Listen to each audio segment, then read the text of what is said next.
ne me retirerai pas. Je ne changerai pas le Premier ministre.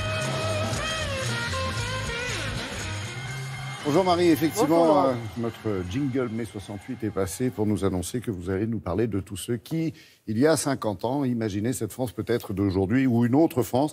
Toujours est-il, ils ont fait une révolution avec beaucoup d'espoir en l'avenir. Alors votre partenaire Oui Demain s'est justement penché sur ce qu'ils avaient anticipé et ça vous a marqué et un peu étonné, non? Oui, tout à fait. Parce qu'il y a un sondage en plus qui a été publié cette année-là et qui les montre plutôt optimistes et confiants. Parmi les grands progrès qui seront, selon eux, accomplis, il y en a 3 qui sont sortis du lot. C'est la guérison du cancer, bien sûr, la fin de la guerre et la fin du chômage, figurez-vous. Alors, on va quand même donner quelques petits chiffres, parce que dans le domaine de la santé, c'est quand même 84% qui pensaient que le cancer serait vaincu. 68%, alors dans le secteur du voyage, 68% des sondés sont convaincus qu'il ne faudra pas plus d'1 heure pour faire Paris-New York. Et un dernier chiffre qui, celui-là, est le plus impressionnant, le plus étonnant, Laurent, c'est 64% pensaient que les douanes et les passeports seraient supprimés, figurez-vous. Moi, 1 heure entre Paris et New York, c'est plus étonnant, je trouve. Ah oui, c'est vrai, Ouais. vous trouvez? Bon, en tout cas, en attendant, eh bien, ce résultat a fait des Français le peuple le plus optimiste des pays européens. Explication, regardez.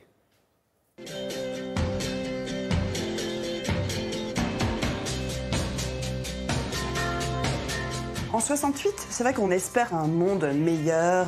Certains et certaines croient vraiment qu'il y aura une révolution. Ils pensent, par exemple, et elles aussi, parce que les femmes sont très impliquées, qu'on va en finir avec une société de la compétition, du marché. Il y a des salaires de misère. Alors c'est normal que maintenant, il y a des gens qui veulent se révolutionner, c'est normal, c'est tout à fait logique.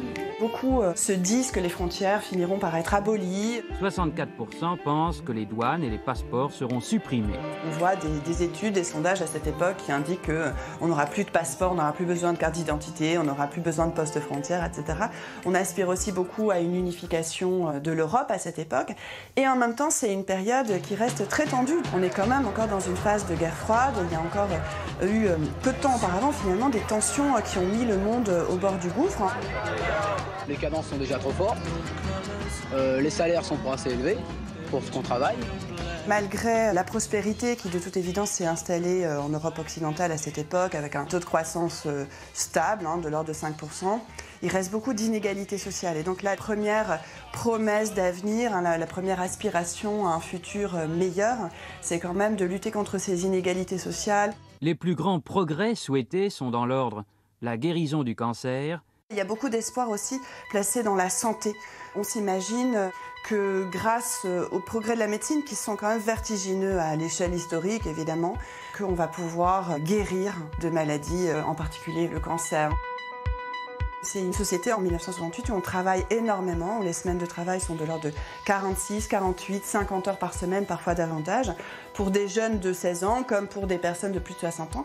Et donc ça, c'est aussi le grand espoir, c'est qu'avec la robotisation du travail, des conditions de travail, on imagine qu'on travaillera moins dans quelques années ou quelques décennies.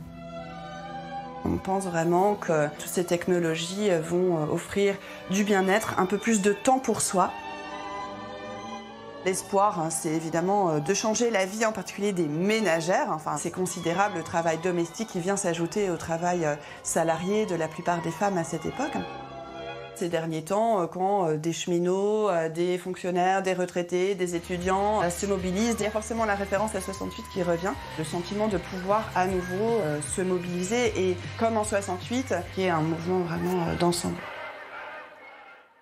C'est amusant, Marie, et sérieux à la fois de pouvoir comparer effectivement les 2 époques, il y a 50 ans et aujourd'hui. Il y a un livre, un ouvrage Oui, qui Ludivine justement répond à ces Bontigny. questions. Oui, Ludivine Bontigny, donc que vous avez vu dans le reportage, qui est historienne et maître de conférences, qui a donc écrit un livre, 1968 de grands soirs en petit matin.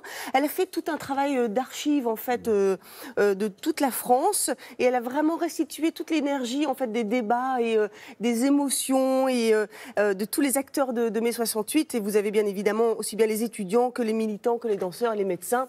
Un livre extrêmement intéressant. Voilà. Merci beaucoup, Marie.